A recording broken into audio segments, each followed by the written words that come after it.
చెప్పండి అన్న, మీరు బీజేపీ బలపరిచిన మల్క కుమ్మరయ్యకే ఎందుకు ఓటేయాలి? మీరు అందరేమో ఓటేయండి అని నామినేషన్ కూడా వెళ్ళినారు, హంగామా చేసినారు, ఎందుకు వేయాలి?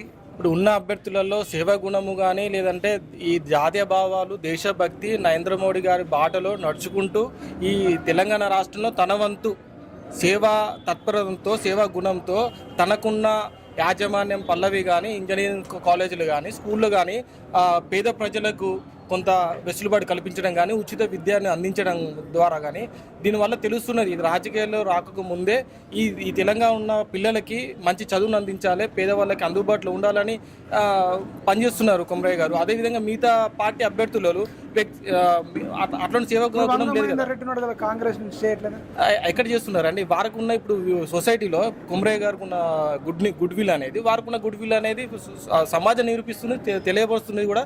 వారు కొమరయ్య గారిని సార్ని టీచర్లు గారు కూడా మీరు ముందుండి పనిచేయండి, మీరు ప్రచారంలో ముందుండండి, వెనుక మీరు ఎవరు ఎన్ని ఇబ్బందులు పెట్టినా కానీ కొమరయ్య సార్ని గెలిపించుకునే బాధ్యత మాది అని టీచర్లు అంటున్నారు.